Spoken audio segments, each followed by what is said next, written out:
Champion trends feature Evelyn, Gragas, Corky, Aurelia, Leblanc, and Vi. I'm Lindsay with Zam, and this is LolKing's League Trends. Let's dive into Summoner's Rift. This week, the increases in pick rate have Heimerdinger in the lead with nearly 5%, with Evelyn, Morgana, Ryze, and Zed trailing behind. When Season 4 started, Evelyn was considered one of the strongest junglers, mostly due to the vision changes and her invisibility. Yet even before she received a nerf, her pick rate began to drop. Pre-nerf, Evelyn was a champ that needed to snowball early with AP items, otherwise she'd just end up useless. When everyone started to figure out how to properly play against her, she had a much harder time getting going, and it became too much of a risk to play her. Now, Evelyn has a new role, and it's being Tanky Flanky Initiator. Try saying that 5 times fast. The go-to build on Evelyn has been Spirit of the Elder Lizard into Hexdrinker.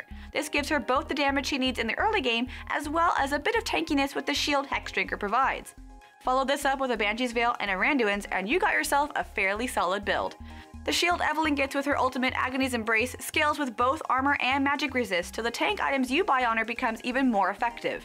With Elise nerfed and Kha'Zix being constantly banned, Evelyn has become one of the more viable junglers on the Rift.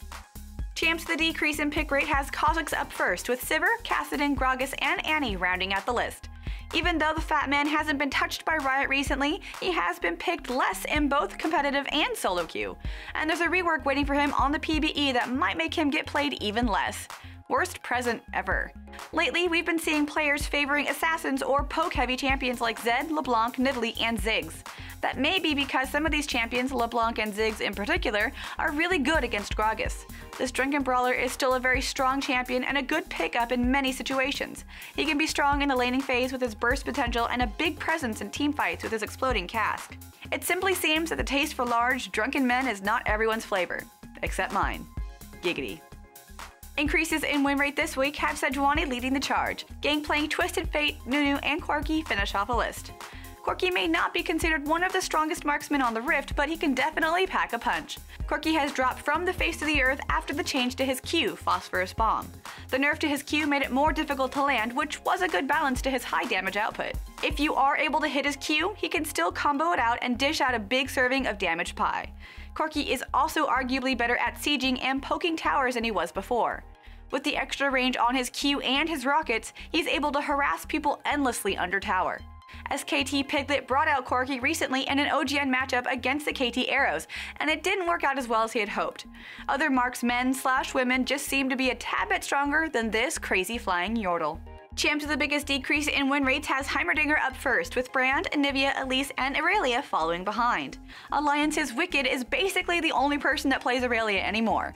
Okay, maybe not really, but she certainly isn't as strong as other meta top laners like Renekton and Shyvana, and that's for a few reasons. Aurelia has next to no lane presence, and she just farms all day and looks to scale for the late game, so champs like Renekton can toss her around like a ragdoll in lane, which makes her early game rather difficult. Aurelia is also a mana-heavy champion. A few combos from her will leave her without mana quickly. Against Renekton and Shyvana, who don't use any mana, they can sustain the lane much longer.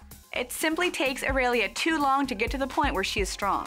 She might not be the worst top laner at the moment, but there are certainly plenty of better picks out there for the role. I blame everyone moaning, "Riot nerf Aurelia." You jerks. Champions on the increase in bans list has Kha'Zix ahead by quite a large margin. Evelyn, Wukong, LeBlanc, and Pantheon rounded out. So if you've been watching LCS, it should come as no surprise that the Deceiver shows up on this list. For the whole spring split of LCS, LeBlanc has been a contested pick in nearly every match. LeBlanc is one of the safest laners due to her mobility from distortion.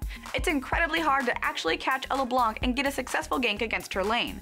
At all phases of the game, LeBlanc has kill pressure. In lane, if you make a mistake against a LeBlanc, she has the potential to beat you like a red-headed stepchild, even pre-6. When your towers start to go down, LeBlanc becomes even more scary. With a DFG, she can jump you and instantly kill you in one combo, even before you have time to react. Although LeBlanc doesn't have a global ability, due to her mobility and damage, you always have to fear the fact that she might be just around the corner waiting to kill you. Classic misdirection. Finally, the champs the biggest decrease in ban rates has Kassadin at almost 43%, with Elise, Yasuo, Vi, and Gragas finishing off our last top 5 for this week. It seems like the Piltover Enforcer just can't catch a break. Vi is getting outshined by other junglers like Elise and Kha'Zix, and after the recent nerfs, she's getting picked even less. Riot changed her Q, Vault Breaker, and her ultimate, Assault and Battery. The base damage of her Q was nerfed, however, she did gain 10% more AD ratio on that ability. Her ultimate got hit with a higher cooldown as the knockback portion of the ability got decreased on the effect. Overall, the changes to her were not too big, but it makes players shy away from her even more. In certain situations, she's still a great pick. If you need a hard engage in a composition, Vi can still be your girl. By using her ult to charge into the backline, this gal can still come out and save the day. Or wreck it, whichever. And that's it for this week's show. Please be sure to subscribe to LolKing on YouTube to keep up on these league trends. And be sure to subscribe to Claw5 on YouTube for more great analysis. I'm Lindsay. Thanks for watching.